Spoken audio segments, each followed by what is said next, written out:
You need to get to know your customers if you want to launch a successful startup, and empathy is the secret ingredient for customer development. One of the main reasons new startups fail is a lack of understanding of what customers need and want if they're going to become or continue to be customers. And that takes empathy. In this video, I'm going to walk through the definition of empathy and applications and examples when it comes to customer development. Stay to the end to hear about 6 habits of highly empathetic people.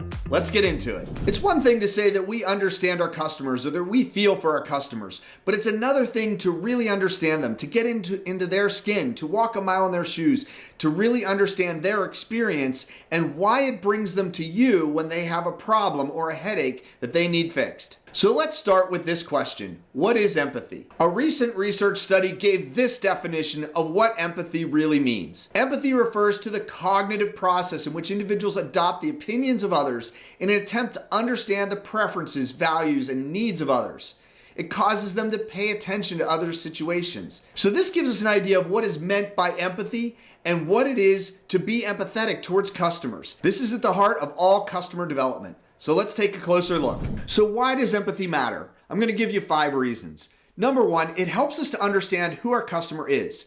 Traditional marketers always look at customers in terms of demographics, things like how much money people make, where they live, what kinds of jobs they have, and what kind of education and so forth. But empathy gives us a different view of our customers, that of psychographics. What is it about the way that they think that makes them part of your customer segment? What is it that they value? What is something that they're really interested in? What is something that they identify with?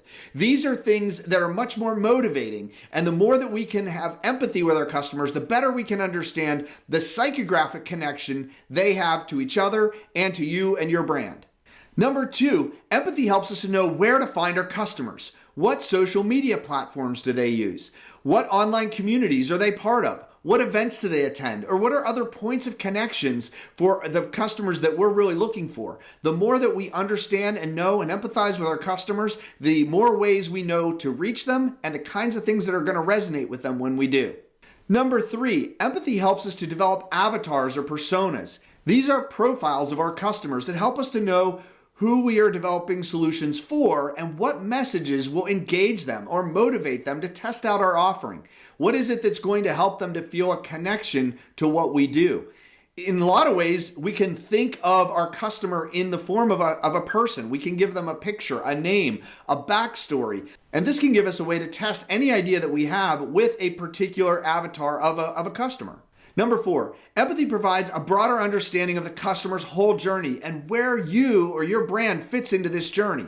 So the more we understand what's happening in their life when they have a problem or they really start to experience pain that you can alleviate, that really helps you to better position your message with them and so that they can understand the value that you've created for them. And number 5, empathy helps you to spot new opportunities and provide more differentiated offerings for customers. It can also help you to spot new approaches that better serve your customers' needs. It may be that you can address a root cause problem that makes it so that they never even experience the pain or problem that you originally started to help to address.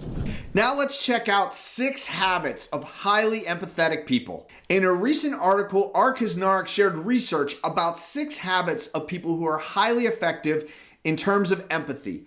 Let's go through them. The first habit of highly empathetic people is curiosity about others, genuinely wanting to know and understand more about people. This curiosity often leads to asking good questions, getting to know people, talking with them directly, and looking for ways to engage and really draw out who someone is. The second, highly empathetic people challenge prejudice. They strive to understand what is unique and specific about each individual. They're often self-aware and look for ways to ignore prejudices that might cloud their empathy and understanding of each person they meet. Number 3, highly empathetic people find common ground. Not only are they asking questions and getting to know people, but they're looking for things that they have in common.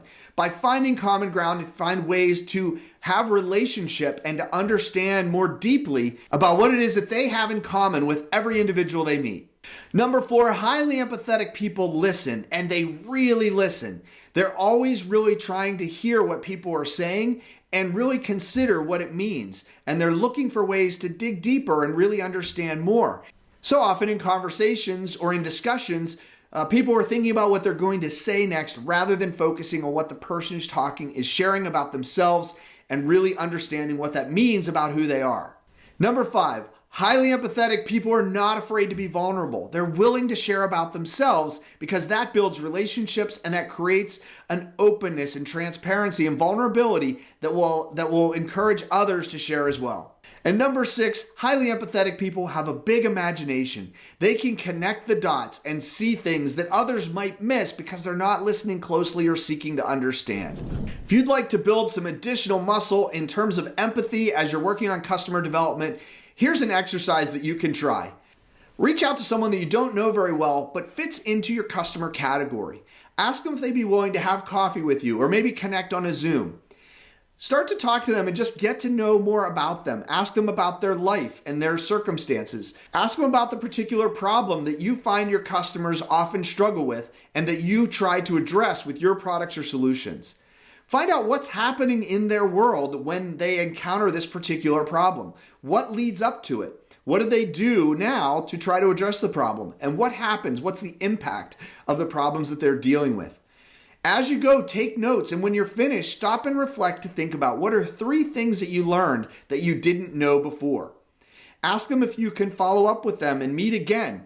As you get to know them, you'll find out more and more about how you can bring them value. Ultimately, if you learn something that helps you to improve your product, circle back to them and describe what you're working on and ask them for their feedback. This is just one way to increase your skills in terms of empathy and really apply them to the customer development process. If you'd like to learn more about customer development and empathy and how these are critical ingredients to launching a successful startup, check out my video, Your New Venture Must Have a Business Model Canvas.